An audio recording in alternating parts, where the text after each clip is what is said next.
Hoje nós tivemos mais uma triste notícia de 3.808 mortes. Nós estamos com a pior média de mortes, 3.125 diária nesse último período. São 130 mortes por hora no Brasil. E tudo isso alimentado por uma política que, na verdade, nega a ciência, nega as orientações da Organização Mundial da Saúde e que provoca no Brasil exatamente o que a CPI, que está sendo instalada nesse momento no Senado, deve apurar.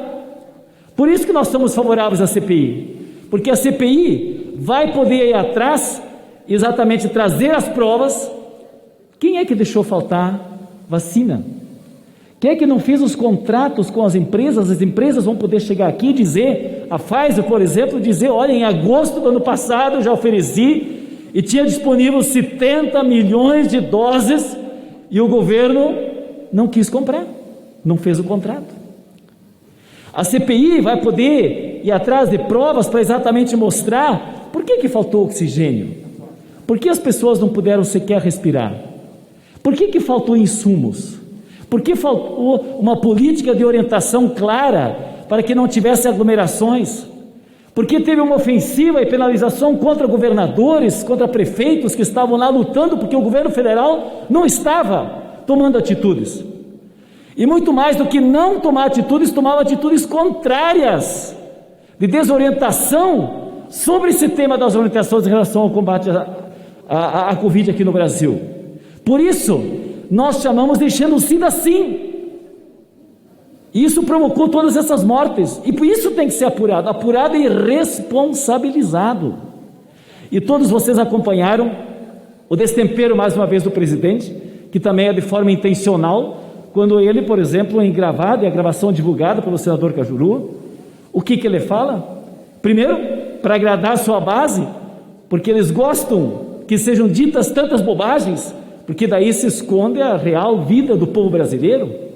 Mas ele, ao mesmo tempo, conspirou contra o Supremo Tribunal Federal.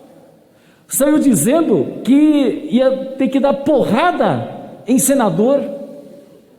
Mais uma vez, falou e se opôs à política dos prefeitos e dos governadores, que na ausência da política federal, tomam atitudes. Aliás, eu preciso registrar aqui a ação forte de vários governadores, comandados pelos nossos governadores, tanto Wellington no Piauí, o Rui Costa na Bahia, o Camilo Santana lá no Ceará, a Fátima Bezerra em Rio Grande do Norte, e tantos outros governadores que fazem uma política na ausência exatamente do governo federal ou dos prefeitos, como é o caso comentado nacionalmente lá em Araraquara, do Edinho, do PT, que tomou atitudes mais fortes, inclusive de lockdown, e fez com que a cidade tivesse redução dos índices de internação. Passou 2-3 dias, inclusive, sem nenhuma morte na cidade. E isso está sendo combatido pelo presidente da República. Por isso nós precisamos aqui sim ter a CPI que apure e que responsabilize. E mais do que isso nós da oposição estamos trabalhando conjuntamente aqui para que, além dessa CPI, tenha também o impeachment. E esse é um tema fundamental que eu quero insistir muito aqui. Nós temos mais de 100 pedidos de impeachment já nesta casa. E aí, presidente, nós precisamos que esses processos andem, porque crime não falta. Crime é que não falta. Nós precisamos sim fazer esse debate, e é isso exatamente que nós estamos propondo aqui, para que todos aqueles que fizeram já pedidos aqui, de parlamentares ou de entidades da sociedade, possamos juntos, nesse próximo período, fazer um debate nacional, para exatamente mostrar a necessidade de interditar este governo que é genocida. Nós, se não interditarmos este governo, se não provocarmos aqui, fizermos o impedimento e o seu afastamento, o Brasil vai continuar tendo mortes, e além das mortes, nós teremos um ferimento gravíssimo na economia, porque nós não aceitamos que se faça uma divisão entre a vida e a economia. como se a economia estivesse ruim porque tem pandemia. Não é verdade. A economia já estava em frangalhos na política que o Paulo Guedes e o Bolsonaro fazem nesse país, antes da pandemia.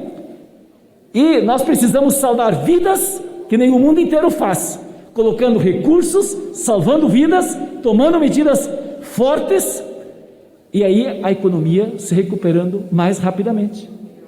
Então, os dois temas aqui, primeiro, da CPI, para poder apurar e responsabilizar, e o segundo processo nessa casa, de avançarmos no debate sobre o impeachment. E não podemos, e essa é a última parte da minha fala hoje, presidente, nós não podemos considerar normal esse período, ter votações, por exemplo, nessa casa, sobre reformas administrativas para prejudicar o serviço público, ou querer votar as privatizações, como é o caso da empresa brasileira de comunicação, como é o caso dos Correios, como é o caso da Petrobras, da Relan, agora a refinaria que está sendo vendida lá na Bahia, ou da Eletrobras. Eu quero mostrar aqui o documento que eu recebi da Associação dos Engenheiros e Técnicos do Sistema da Eletrobras, no momento em que o lucro da Eletrobras está em 6,4 milhões neste ano, e nos últimos anos, perfazendo um total de 30 bilhões de lucro nos últimos 3 anos, e o governo colocando aqui uma medida provisória para vendê-la. Estão destruindo o nosso Brasil. Então nós não podemos aceitar e não podemos considerar normal que se façam outras votações aqui, a não ser votações que dialoguem com o tema da pandemia, porque o povo precisa vacina no braço e precisa comida no prato, e nós não podemos aceitar que o renda emergencial fique nesse valor pífio que o governo está apresentando. R$150, pessoal, são R$5 por dia. Ninguém vai se alimentar dignamente, e nós precisamos ter essa votação nessa casa para ter ao menos R$600 nesse próximo período da pandemia para as pessoas, e ter a votação para que os agricultores possam ter o seu apoio. E esse projeto também está tramitando, nós queremos que seja votado, de termos créditos, auxílio emergencial, política de fomento para os nossos agricultores, que é o projeto Assis Carvalho. É isso, presidente, que eu quero insistir. A CPI que apure responsabilidades e faça as penas. Só para concluir, pelo tempo que eu tinha feito as cedências, a CPI que apure responsabilidades e faça as devidas punições. O impeachment que precisa andar nessa casa, num debate com a sociedade de todos aqueles que fizeram seus pedidos aqui. E em terceiro, que não se considere normal poder votar outros projetos de reformas ou privatizações sem votar o que é essencial, que é o tema da vacina, que é o tema do renda emergencial, que é a proteção ao mundo do trabalho das pequenas empresas, e que é contra a carestia, para que a gente possa ter agricultura apoiada e ao mesmo tempo ter preços não tão caros como são hoje comida, medicamentos, ou também os insumos e combustíveis e gás de cozinha. Essa deve ser a nossa luta para salvar o Brasil, porque, como diz o Lula, agora nós não temos um governo, tem um governo que trabalha contra o povo. Nós precisamos ter políticas públicas, como era o nosso governo do presidente Lula e da presidenta Dilma. Os próximos deputados a fazerem uso da palavra pela liderança serão os deputados Roberto de Lucena e Aline Gurgel. Antes, porém, vou fazer a leitura do ato convocatório. O presidente da Câmara dos Deputados